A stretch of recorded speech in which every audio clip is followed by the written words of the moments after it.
Hi, all. Welcome. I'm sorry if it's a bit echoey. I'm back here at Lehigh in Drown Hall in a lecture room. So I apologize if the voice is kind of reverbing. You're catching me right before I head into Newark to board my plane. So hopefully I see you next week and we can finish the course. If not, you'll be caught in limbo and not have a grade at the end of the course. And you will lose a talented and wonderful instructor, I am sure. For those of you who have responded to the mid-class evaluations, thank you. I hear you. I recognize that even though this is a 4-credit hour course, that we are covering a lot of material and relatively quickly. So from this point on, I'm going to open up all readings the weekend before the week starts. You probably saw that happen yesterday. So for the next 2 weeks, you'll have your readings available at the conclusion of Friday. So you can kind of get a jump start. I will say that the requirements for the course kind of taper off towards the end. We've done the hard part already. So I really hope that's all right. I apologize if it caused any undue stress. Note about your class for this week. This lecture is going to be a little different. I'm going to spend a lot of time going over analysis, and I think I said that in my email, because that was one universal thing in your papers that I noticed is the level and depth of your analysis. And I really want you, at bare bones at the end of the day, not only to be able to talk about Trigg and the gang and Lovecraft and say, wow, we spent 6 weeks going over horror and video games, but I really want you to walk away with a tangible skill. And that tangible skill is close reading, is being able to read something, fictional or otherwise, and make an informed and intelligent opinion about it and get that across in the written word. So the first part of this lecture this week is going to be dealing with that. I'm not going to go over your posts, even though I think all of you are on par. I'm really, really impressed with how you handled Trigg. I guess I was overselling him because y'all got it. So I'm going to spend a little time on Trigg today, but not a lot. I'm going to spend more time on the analysis workshop, and I do want to spend a little time going over the bonus assignment. So your bonus assignment, as you see here, I want to be clear. Because this is a short class and a lot of work, I know we're all human, and I know there is a tendency to miss assignments or just want to ensure that you have the best grade possible at the end of the day. So this is where the bonus assignment comes in. The bonus assignment is due by August 8th by midnight. It shouldn't be that hard. You have 3 major options to do.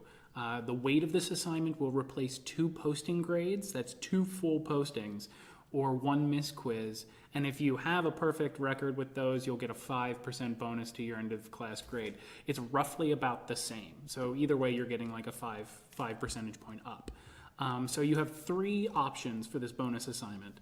The first one, I will confess, was going to be the only one, but I kind of eased off because I didn't feel like just throwing you into the complete nerddom that is dice rolling or with your friends, but I think it might be fun to play a game and get extra credit for it. So this is the one adventure that is contained in the quick start rules that you're reading for this week for the Kazuim's Call of Cthulhu RPG.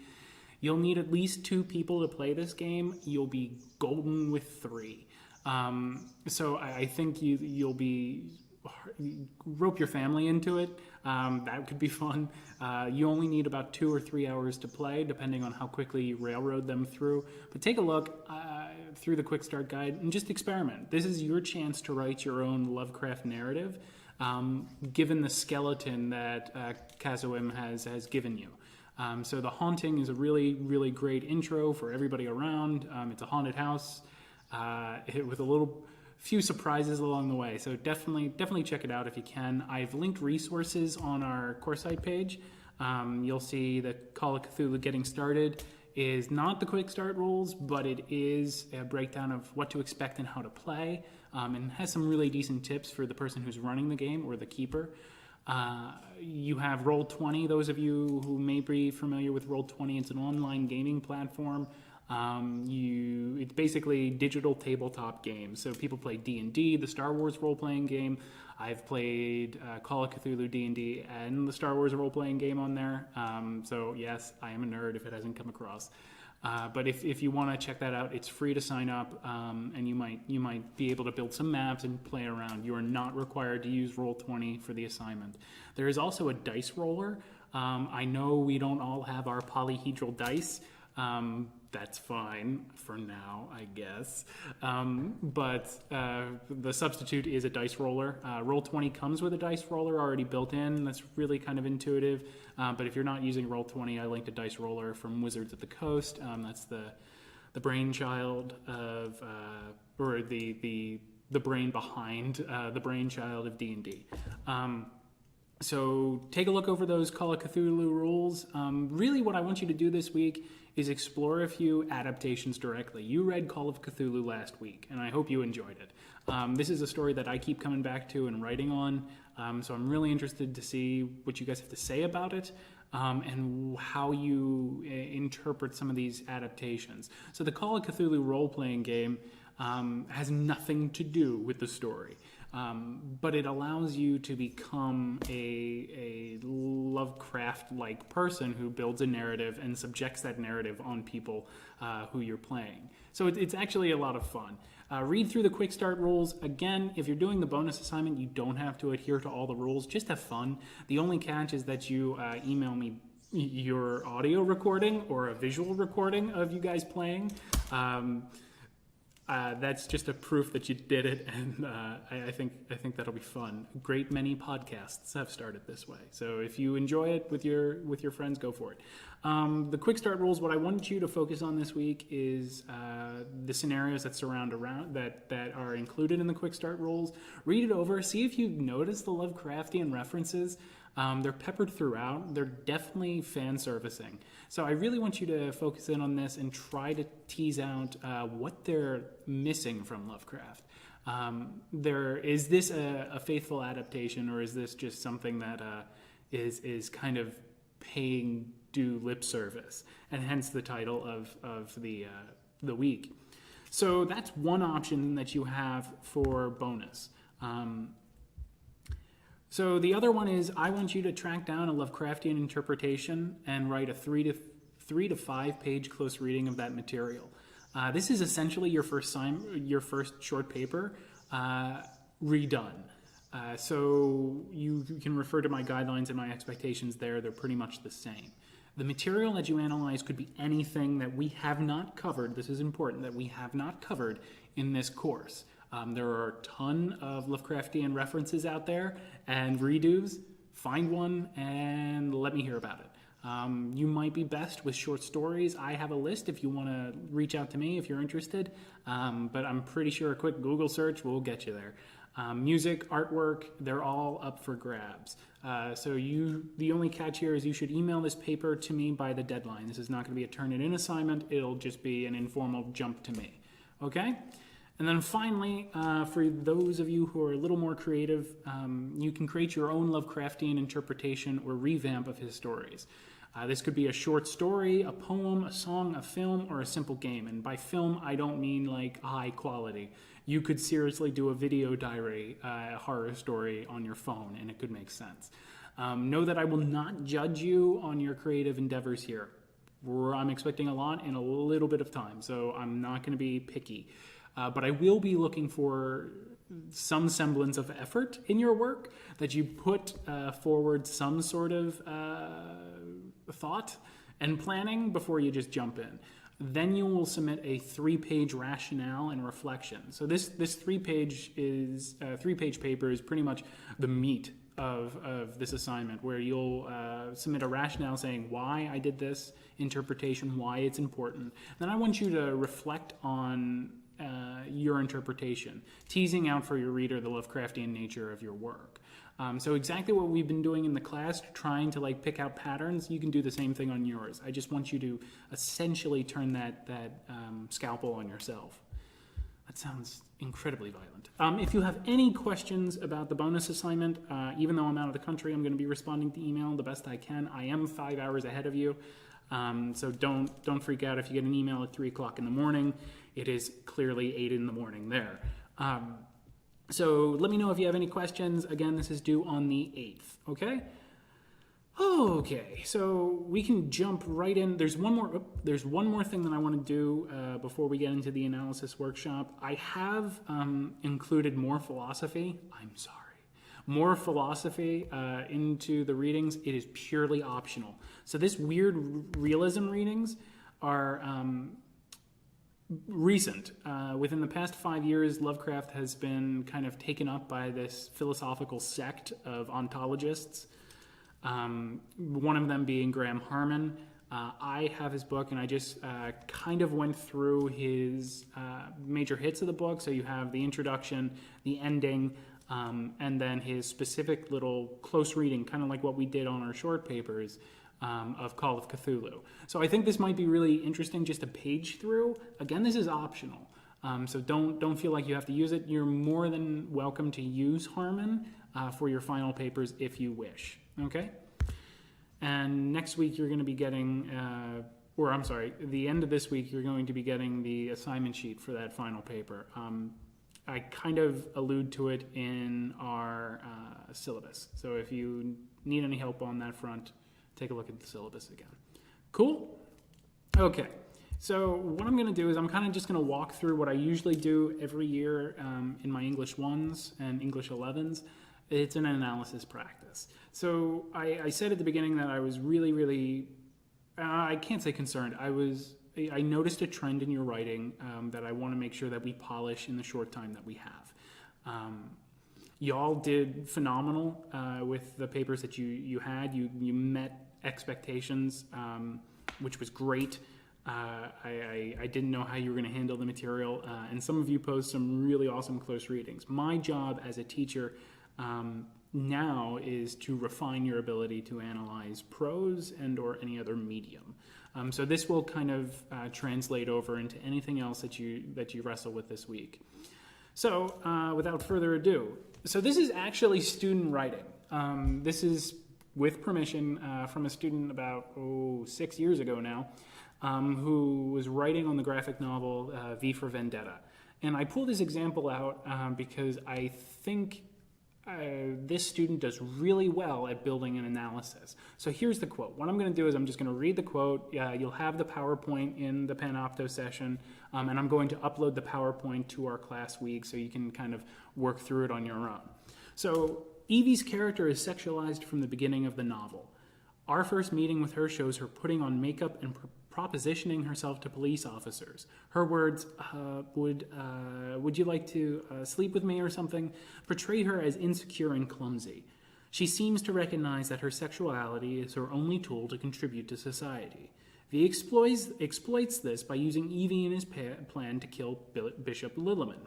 He dresses her in a short pink dress and pigtails and has her distract Lilliman by making him think she is going to sleep with him. Again, the implication of this is that women only have one valuable asset, their sexuality.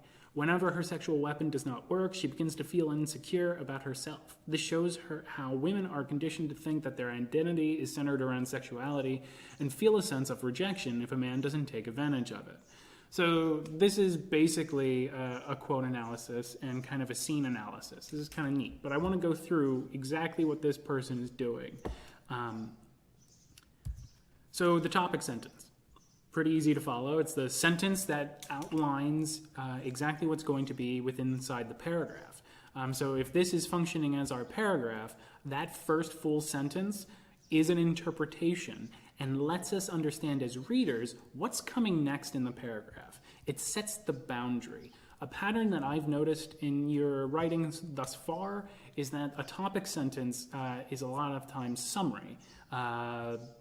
In Cool Air, Dr. Munoz is prolonging his life.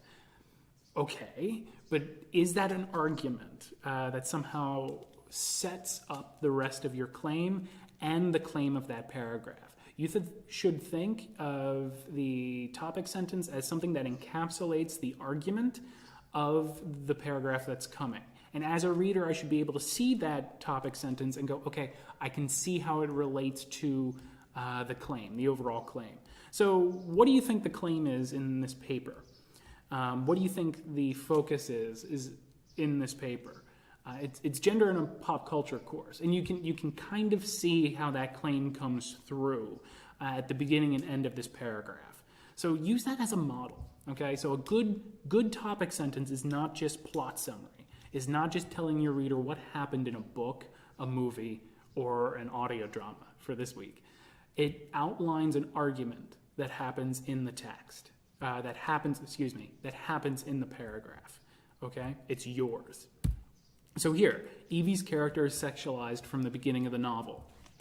Already, we have something interpretive. We have something that can be argued or disputed right in the topic sentence. You have a setup to the quote. We call this a quote introduction.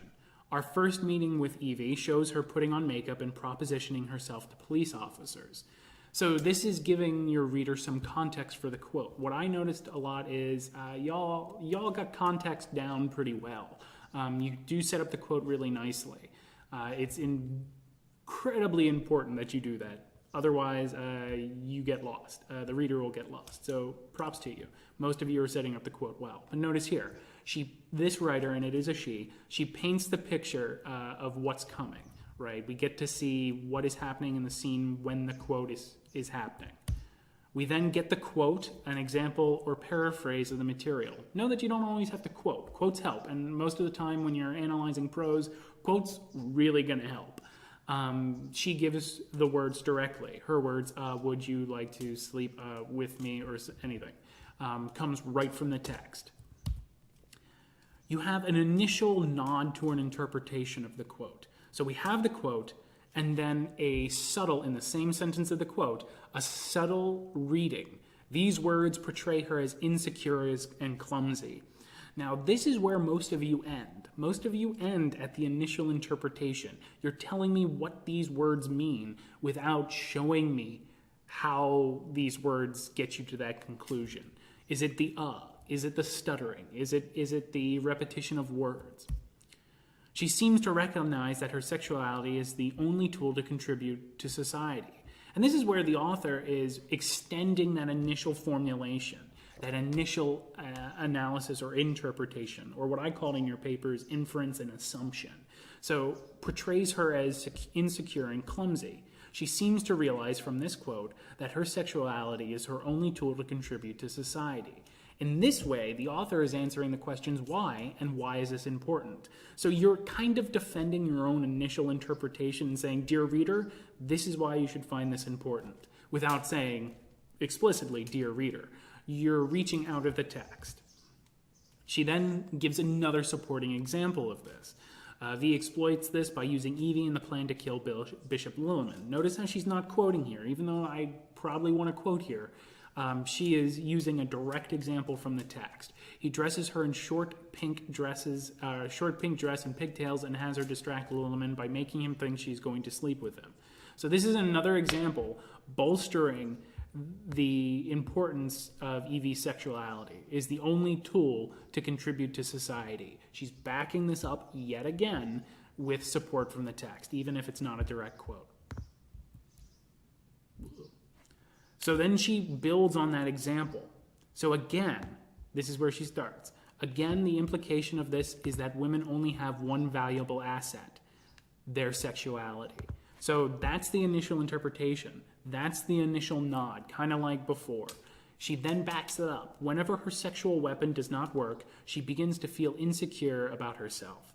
This shows how women are conditioned to think that their identity is centered around sexuality and feel a sense of rejection if a man doesn't take advantage of it. And this ending sort of bit answers the question, what does this mean and why is it important? Again, this comes back to your reader always questioning, okay, so what? What's the purpose of this example? You probably got that in my marginal comments. Okay, but so what? This is what I mean by so what. It answers the reader's questions of what does this example mean and why is it important that we look at it. It's one thing to say that Lovecraft deals with degeneration in interesting ways in Cool Air, but why is that important is a more developed and harder argument to make. So this is a breakdown. This is kind of neat, and I still do this with my own work. So this is something that I think might help you with your analysis going into the third paper. And in fact, one of your potential posts, since I'm not posting a transcript or lecture notes this week, one of your potential posts that I'll give out here is to go back into your first paper and pick out an analysis section where you're analyzing some quote or example and play this color coding game. This is really helpful and I think narrows down the idea of balance. What this should do is give you a sense of interpretive balance, and I'll tell you what that means in a second. So here we have the same paragraph. Evie's character is sexualized from the beginning of the novel. We have that as the topic sentence and the setup. Color-coded. So here I decided to make the topic sentence remain the same, and I used red, purple, and blue to color code the rest of it. Red, it means that it's a direct quote or it's an example from the text. Okay, so both of these, anything that you pull from the text is red. Purple is an initial assertion, inference, or interpretation about what that quote means. See it here. Blue is a developed analysis and rationale of that interpretation. This is important. What do you notice about the balance here? How much purple versus how much blue? The thing that you want here is to have more blue than anything else. You want more developed analysis than anything else. This is big, all right? V exploits this. This is the example. The example should not overtake your own prose. There should be more blue than there is purple. I guarantee you if you do this with your blast papers, you'll find that you have a lot of red and a lot of purple and very little blue. And when I mark that, this is what I mean. You develop the analysis. Notice the language here. She's not just saying that this portrays Evie as insecure and clumsy. She builds on that. Evie seems to recognize that her sexuality is the only tool to contribute to society. This is the first thing that she does when she meets the police officers. She builds up with makeup, and then she goes out and says, "Would you like to sleep with me?" Strange interaction. So you can see here how the writer is building that analysis. To defend that analysis, she gives us a second example in red, and then gives us a very long analysis that gives us the so what of the paragraph. Notice how this interpretation responds right back to the topic sentence. Nothing in this paragraph deviates from that topic sentence. This is what we call coherence. So in this wonderful PowerPoint, and I'm sorry to give you a PowerPoint, is another example. And I want you to play the color game with these. Okay? I want you to go through this and try to find, even if you didn't read the novel or watch the film, V for Vendetta, you can still play this game. And then I want you to do it to yourself. I want you to pay attention to the color balance. Is there a lot, and you can use whatever colors you want. But for your post, what I want you to do is I want you to do this color exercise. Take apart your paragraph. Okay?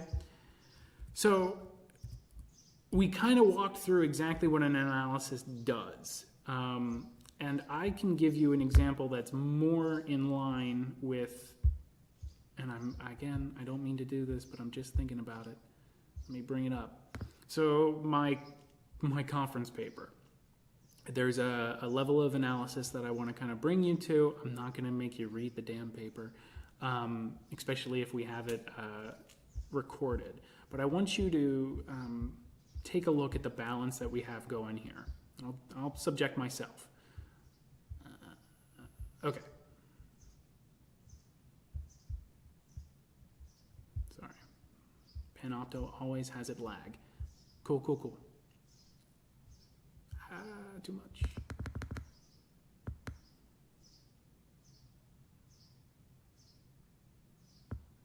Okay.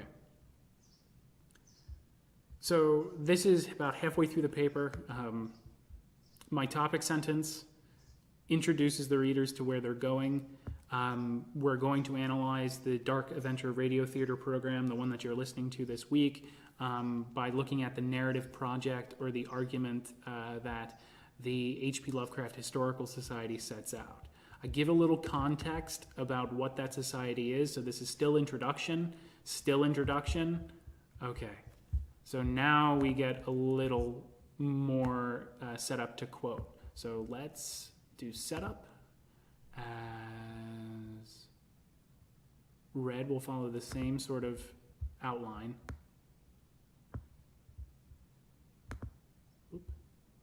Not the quote is red, not the setup. The setup, notice how in the setup I am arguing something, or trying to argue something, so I'll call that a initial interpretation. Describing the Dark Adventure series, the Society exposes their goal of channeling that mysterious Lovecraftian feeling, but doing so indirectly. I'm making an initial claim. I'm telling you what the quote means before I analyze the long quote. So here is my block quote. The H.P. Lovecraft Historical Society presents Dark Adventure Radio Theater, classic weird tales by H.P. Lovecraft, and original stories presented as they might have been on the radio during Lovecraft's own lifetime, complete with sponsors and charismatic hosts. This is pulled right from their website. Notice here the multiple levels of adaptive work that the Society is wrestling with. I'm going to call that initial interpretation. I'm letting you know what they're doing. They're not merely reorganizing Lovecraft's original work into scripts and moving forward, but rather seeking to grasp an ephemeral experience by presenting the weird tales and original stories as they might have been on the radio during Lovecraft's life. Okay, so this one's a little more complicated than the simple example in the PowerPoint. So here is another initial part of the interpretation. They're not merely reorganizing Lovecraft's original works, but they're also they're not merely reorganizing Lovecraft's works into scripts and then moving forward, but rather they're seeking to grasp an ephemeral experience by presenting the weird tales and new original stories as they might have been on the radio during Lovecraft's life. I'm going to call that analysis, and I'll tell you why. Part of the reason why is because I'm pulling direct quotes from the larger quote above to prove my initial interpretations, that purple bit. This is more of analysis. The revision process then is twofold. A story into a different medium, a script to be read and performed. 2, the ahistorical use of a medium that, as we all know, Lovecraft's corpus never reached. This is all building off of that initial quote. I'm backing up my initial assumption and my initial inference that the HPLHS is not just translating a one-to-one interpretation, but rather seeking to grasp a Lovecraftian feeling. In both ways, then, HPLS is striving to reach an object. Okay, this is where it gets heady, and I'm sorry. But it's still an interpretation. In fact, much like Harmon traces with Lovecraft's prose, we are given here a slight redirection away from the qualities, the radio show of the object, the original stories, with a reliance on the conditional aside as they might have been. This is because I'm analyzing the quote. Notice, I'm still on that block quote, still teasing it out. Akin to Lovecraft's description of the bas-relief in Cthulhu, we are given qualities that cannot touch the general outline of the real object they're attempting to represent. Same thing. Our imagination must fill the gaps that the qualities cannot cover. By placing, so this is my purple, a running so what throughout the rest of my paper. By placing their adaptations into a medium that only might have been in Lovecraft's lifetime, the Society safely lodges their narrative work in the camp of quality and not direct literalization. We are playing essentially a Lovecraftian thought experiment of historical what if. And I won't bore you with the rest of the details of the paper. But this is still an interpretation. I think that's actually a different color blue. I'm sorry. But notice the balance here. I have a 4-line quote, a block quote, and I pretty much double 1, 2, 3, 4, 5, 6, 7, 8, 9, 10, 11, 12, 13 lines worth of analysis of that quote with 4 lines or so of initial interpretation. This is analysis heavy. I'm working my butt off to slowly take apart that quote for the reader, to show them why it's important and how it helps me make the argument outlined in purple. Describing the Dark Avenger series, the Society exposes their goal of channeling that mysterious Lovecraftian feeling, but does so indirectly. My initial interpretation of the quote: they are not merely reorganizing Lovecraft's original works into scripts and moving forward, but rather, and here's where the analysis starts again, I'm slowly taking apart the quote. I'm using words to show you how I got from point A to point B. Okay, point A being the quote, point B being my initial interpretation. So go ahead and play this game. What I want you to do for one of your posts, if you so choose, is try it out. Take a example from your short paper that you wrote for me, or papers that you wrote back in English 1. All of you have taken that class, if not English 11. Use one of your other papers and try to do that analysis game. You'll get 20 times better through your analysis by just playing this color coding game. It sounds really trivial. It sounds kind of bare bones and kind of pedestrian, but I guarantee you it will help. So I'm going to post this up. I think we can take a break from the analysis workshop and move on to Trigg. And I do want to say something about the movie that you're watching this week, In the Mouth of Madness, because it's so good. It's good because it's so bad, and you'll understand what I mean by that as you make your way through it. So I kind of want to. I think y'all are doing really well with Trigg. He's tough. I said that last week. I will continue to say he's tough. If you are interested in his writing, he does really great books on urban exploration, so jumping into abandoned buildings. And he also, his recent book has analyzed anxiety, and particularly the experience of anxiety while walking around a city. So it's really, really quite good. He does always write like this, however, so it is kind of a slog. The one thing that I want to clarify in Chapter 1 that I don't think we got to touch on last time is that question of why horror, and the idea of experiencing this other body, this idea that our assumption that our viewpoint is the only viewpoint, that anthropocentric viewpoint, that we are the only body that has experienced the world, and thus everything that we say about the world and the ontology and the ordering of things in the world is based off of that assumption. And he's saying, well, back up, hold on, that may be moving too fast. What if, and let's play this thought experiment, what if there was a being that predated us? So the preface kind of outlines that. This idea of what would happen if there was a being that predated us. What would that do? And he kind of dips into his methodology, right? He's going to use the philosophical school of thought that he initially railed against. Then he's like, yeah, they screwed up. But there are elements of that philosophy that are important to recognize. And here's what they are. So when he's talking about that philosophy, he's also name-dropping a lot. You can do your best to track those names. You can read their stuff if you want, but for our purposes, you really only need to know his major moves, and for the most part, you guys got that. So in Chapter 1, though, he gets into a little more detail about why horror. Why is it that this is an example, or if we play this thought experiment, this is something that's horrific? Well, this is where it gets really heady, and I want to bring us to a few quotations. But before that,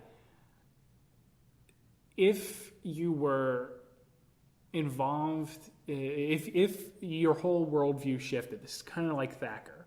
We are presented with a choice, right? Either we acknowledge that we have gone insane, that everything that we know about the world is wrong, even about ourselves is wrong, or B, that we are somehow mentally deficient. We are not quite on par. So either A, things exist outside of our time, and that means everything that we know is wrong, which is kind of troubling, and then B, that thing may not exist, but that means my perception is wrong. That I may be a little mentally unstable, as any good Lovecraftian narrator is.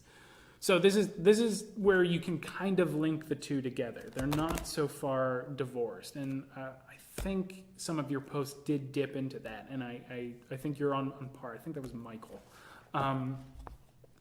So the one thing that I want to say is, why is this a horrific thing? Now, we could go into the psychology of it and say, like, this is like the uncanny. We don't have to do that.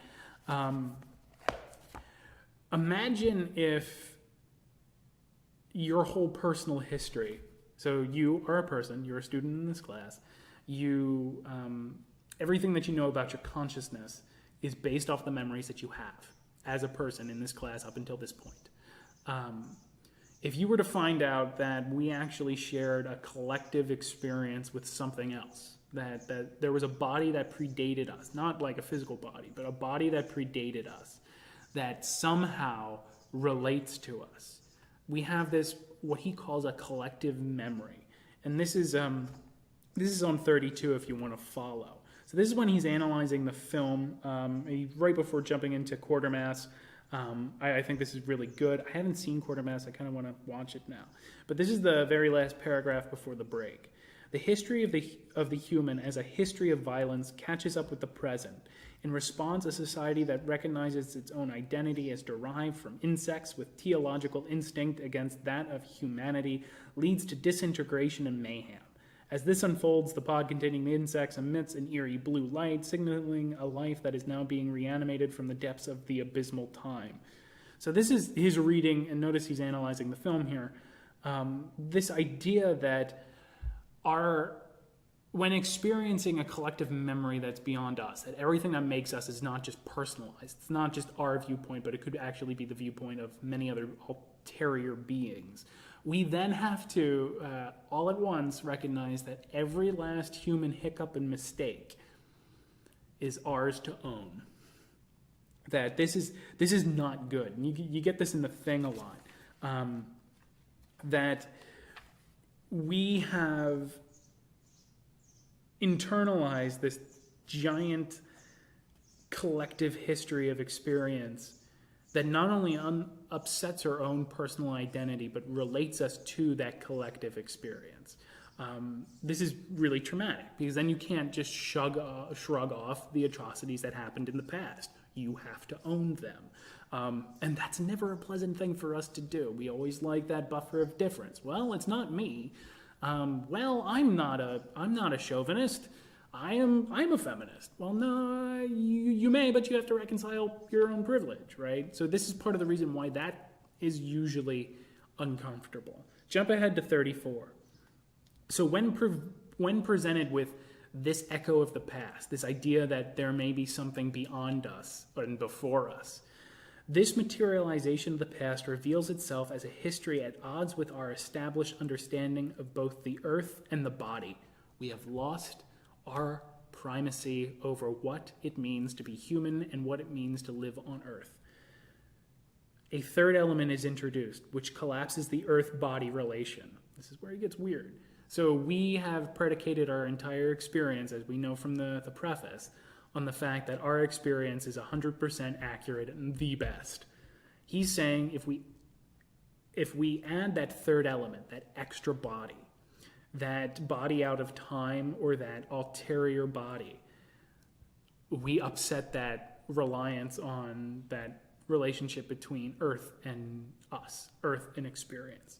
The element is that of an alien subjectivity, manifest through the imagery of a sphere as a Martian anthropod. So he's still talking about the movie here, but you can replace Martian anthropod with the timeless being in the thing. With this image, the subject becomes an alien materiality, not only in terms of an origin, but also in its unknowability. Because it has upset our entire worldview, we cannot account for it. We are lost in the weeds, and we're running around not knowing what we're doing.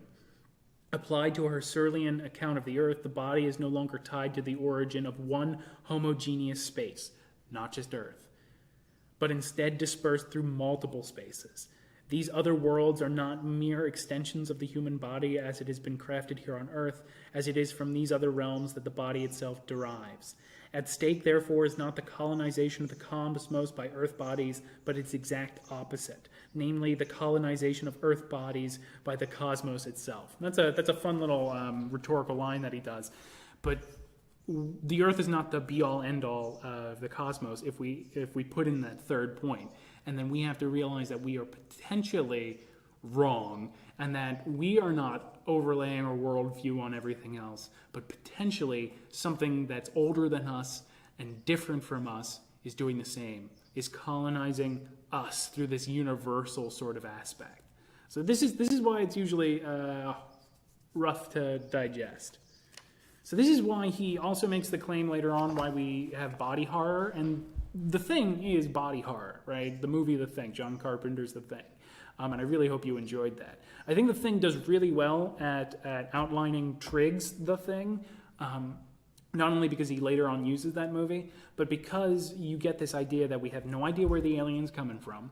We know that it's ancient, right? It crashed here at some point almost time immemorial, and it's just been buried in ice. We resurrect the thing through scientific inquiry because that's what we do. It then infects us, models our behavior, and we have to then understand. Everybody on that station then, McCready and the rest of the gang, have to understand what it means to be human again. They have to witness an infiltrator, the cosmos, infecting the human body, somehow replicating it, and melding the experiences of both. And then we have to say, okay, well, what does it mean to be human? And you notice how quickly humanity is lost in that movie. People become violent very quickly when their humanity and everything that they know and love is in question. So this is why horror, because usually we have that reaction of immediate difference and push away and violence. Well, horror does that. Horror helps us capture that feeling.